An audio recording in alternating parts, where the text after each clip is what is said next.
আমি সিলেটে একটা ওয়াজে বলে আসছি, লাইলাতুল কদরে এই মানচিত্রের জন্ম 1947-এর 14 আগস্ট, যেদিন ব্রিটিশ অফিসার রেড ক্লিফ এই ভারত মহাদেশ ভাগ করে একটা ভাগ ইসলামের কারণে, একমাত্র ইসলামের কারণে তারা মূর্তি পূজারীদের সাথে থাকতে পারছে না, তারা জুলুম করে, অন্যায় করে, খুন করে, রায়ত চাপিয়ে দেয়, হিংসা করে। মুসলিমরা ওদের ঘরে ঢুকলে ওরা ঘর সাফ করে, ধুয়ে ফেলে, ধুয়ে পরে গোবর দিয়ে লেপে। দুর্নাম করছি না, মানে এমন একটা পরিস্থিতি হয়েছে যে এই মুসলিম জাতি আর তাদের পার্শ্ববর্তী সেই জাতিটা একসাথে আর থাকা সম্ভব না। দ্বিজাতি তত্ত্বের ভিত্তিতে তখন দেশটা ভাগ হয়েছে। ভাগ শুধু ইসলামের কারণে, আর কোনো কারণ নাই। ভাগ শুধু কোরআনের কারণে, ভাগ শুধু আল্লাহর কারণে, ভাগটা শুধু মুহাম্মদুর রাসূলুল্লাহ সাল্লাল্লাহু আলাইহি ওয়াসাল্লামের কারণে হয়েছিল। ভাগটা এজন্য হয়েছিল যে জন্য কুরাইশ থেকে আলাদা হয়ে নবী মুহাম্মদ সাল্লাল্লাহু আলাইহি সাল্লাম মূর্তি পূজারীদের সাথে থাকতে না পেরে মদিনায় তিনি হিজরত করেছিলেন। সেই ইসলামের কারণেই এই মানচিত্র তখন পাকিস্তান নামে আমরা পেয়েছিলাম। যে রাতে পেয়েছিলাম সেই রাতটি ছিল 14 আগস্ট 1947, রমজানের 27 তারিখ, কদরের রাত। আপনাদের এই দেশের জন্ম কদরের রাতে হয়েছে। আল্লাহু আকবার।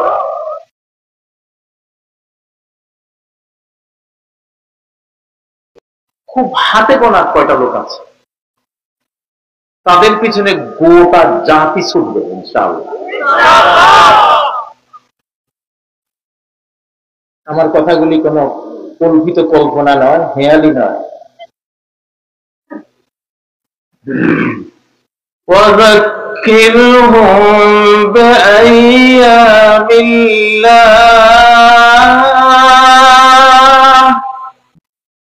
তুমি মানব জাতিকে স্মরণ করিয়ে দাও আল্লাহর অ্যাকশন,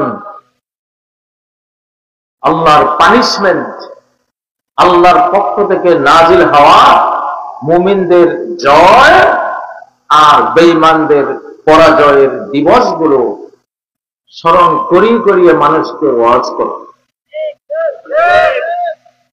সারা কোরআনে কিছুক্ষণ পরে পরে ফেরাউনের, আলে ফেরাউনের কথা, কিছুক্ষণ পরে পরে কাফের মুশরিকদের কথা, নমরুদের কথা, কওমে নূহের কথা, বেঈমানদের কথা দিয়ে ঠাসা সারা কোরআন। কারণ মানুষ ভুলে যায়, এই জন্য নতুন করে আবার রিনিউ করতে হয়, নবায়ন করতে হয়, বলতে হয়। বিগত 15 বছরের নির্যাতনের ইতিহাস,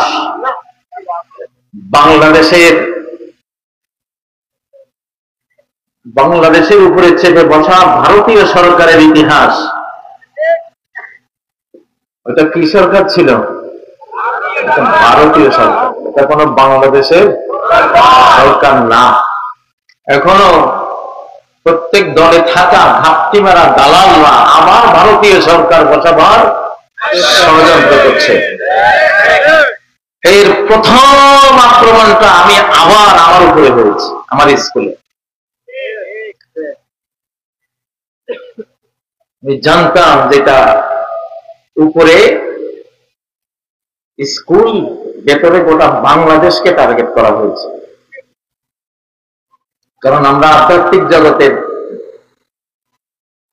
সৈনিক, আমাদেরকে ইবলিস খুব ভালো করে জানে, শয়তান খুব ভালো করে জানে।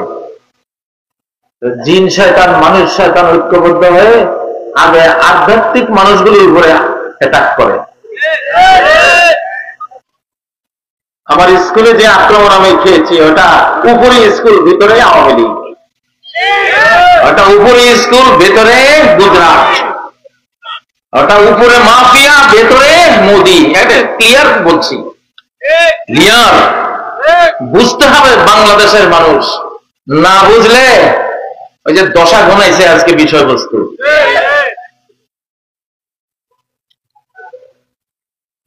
এই বাংলাদেশ, আমি সিলেটে একটা ওয়াজে বলে আসছি, লাইলাতুল কদরে এই মানচিত্রের জন্ম 1947-এর 14 আগস্ট, যেদিন ব্রিটিশ অফিসার রেড ক্লিফ এই ভারত মহাদেশ ভাগ করে একটা ভাগ ইসলামের কারণে, একমাত্র ইসলামের কারণে তারা মূর্তি পূজারীদের সাথে থাকতে পারছে না, তারা জুলুম করে, অন্যায় করে, খুন করে, রায়ত চাপিয়ে দেয়, হিংসা করে। মুসলিমরা ওদের ঘরে ঢুকলে ওরা ঘর সাফ করে, ধুয়ে ফেলে, ধুয়ে পরে গোবর দিয়ে লেপে। দুর্নাম করছি না, মানে এমন একটা পরিস্থিতি হয়েছে যে এই মুসলিম জাতি আর তাদের পার্শ্ববর্তী সেই জাতিটা একসাথে আর থাকা সম্ভব না। দ্বিজাতি তত্ত্বের ভিত্তিতে তখন দেশটা ভাগ হয়েছে। ভাগ শুধু ইসলামের কারণে, আর কোনো কারণ নাই। ভাগ শুধু কোরআনের কারণে, ভাগ শুধু আল্লাহর কারণে, ভাগটা শুধু মুহাম্মদুর রাসূলুল্লাহ সাল্লাল্লাহু আলাইহি ওয়াসাল্লামের কারণে হয়েছিল। ভাগটা এজন্য হয়েছিল যে জন্য কুরাইশ থেকে আলাদা হয়ে নবী মুহাম্মদ সাল্লাল্লাহু আলাইহি সাল্লাম মূর্তি পূজারীদের সাথে থাকতে না পেরে মদিনায় তিনি হিজরত করেছিলেন। সেই ইসলামের কারণেই এই মানচিত্র তখন পাকিস্তান নামে আমরা পেয়েছিলাম। বিশ্ব ইতিহাসে এমন কোন রাষ্ট্র আর নাই। গুগলে গিয়ে সার্চ করুন যে 1947-এর 14 আগস্ট মোতাবেক আরবি মাস কি পড়ে, তারিখ কি পড়ে, গুগলে সার্চ দিলে দেখবেন 27 রমজান বেরিয়ে আসবে, কদরের রাত দেখবেন।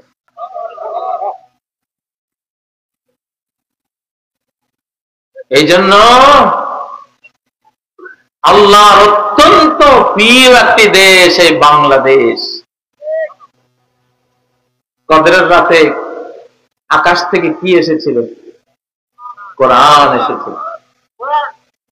ইন্না আনজালনাহু ফি লাইলাতিল কদর, আমি এই কোরআনকে নাযিল করেছি মহিমান্বিত, অত্যন্ত গোটা রজনীটা সম্মানে ভরা, মর্যাদায় পরিপূর্ণ তেমন একটি রজনীতে এই সম্মানিত কোরআন নাযিল করেছি। আল্লাহু আকবার।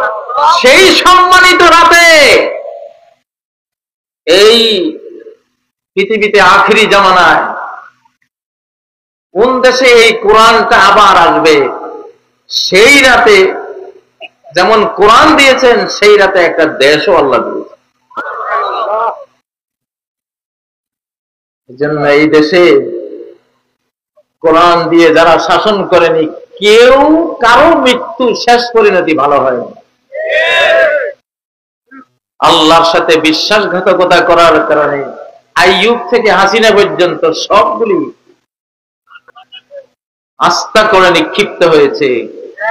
কারো পরিণতি, আমি বলতে চাই না পরিণতি ভালো হয়েছে, কারো হয় নাই।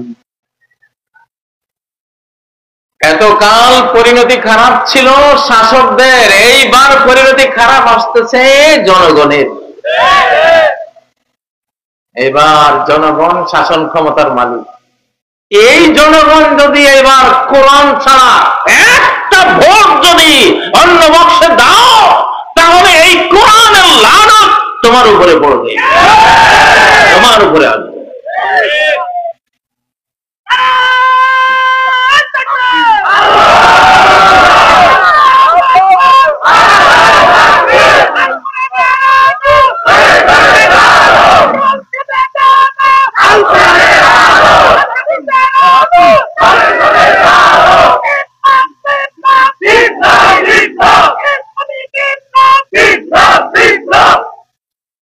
পাঁচই আগস্টের আগের বাংলাদেশ এখন আর নাই।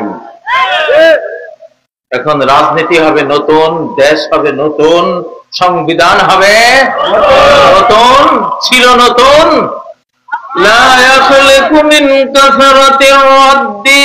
কোরআন যত পড়বা, পাঠ করবা, গবেষণা করবা, কোরআন যতবার পড়বা ততবার নতুন মনে হবে তোমার। প্রতিদিন ভোরে নতুন হয়ে কোরআন আসে, আল্লাহু আকবার। নতুন ব্যাখ্যা আসে, নতুন তাফসীর আসে, আল্লাহু আকবার।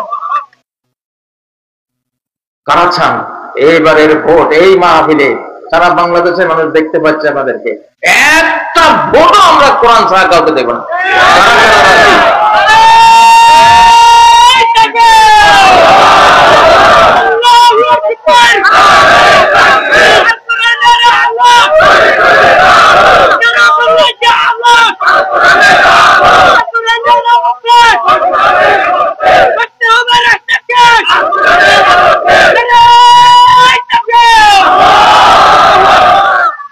একজন বলছিল, বড় একজন পরাশক্তির নেতা বলেছিলেন, মধ্যপ্রাচ্যে সবকিছু জ্বলে পুড়ে ছারখার হয়ে যাবে। কোরআনের দেশ, আরব দেশ পুড়ে ছারখার হয়ে যাবে। আল্লাহর আরশ পর্যন্ত চলে গেছে এই কথার আঘাত। এমন আগুন জ্বালালেন উনি, আল্লাহু আকবার। এমন আগুন জ্বালালেন, সেই আগুন তো আগে নিবে নাই, নিভবেও না। আল্লাহর আগুন নিভানোর ক্ষমতা কারো আছে? টাইটানিক জাহাজের কাপ্তান বলেছিল, স্বয়ং গড নেমে আসলে ওই জাহাজ ডুবাতে পারবে না। সেই আল্লাহ আটলান্টিক মহাসাগরের মাঝখানে একটা বরফ খণ্ডের সাথে, আইসবার্গের সাথে ধাক্কা লাগিয়ে 2 টুকরা করে ওই জাহাজকে কোথায় যে ডুবিয়েছেন, শত বছর খুঁজে কিছুদিন আগে বের করেছে।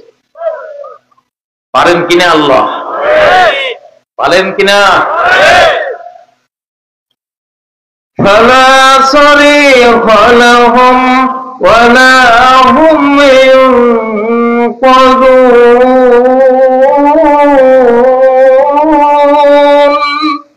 যখন ধরা হবে চিৎকার দেবে, কেউ শুনবে না। টাইটানিক থেকে কত কামান লাগানো হয়েছিল, কে আছো ভাই বাঁচাও, কোনো আওয়াজ আসে নাই, আর কেউ উদ্ধার করতে পারে নাই। ও ভাইয়েরা, বাংলাদেশে কিছু দালাল নেতা, ঘৃণা লাগে এদের চেহারা দেখলে, উর্দা ফেটে যায় এদের কথা শুনলে। এরা 5ই আগস্ট থেকে কোনো শিক্ষা নেয় নাই।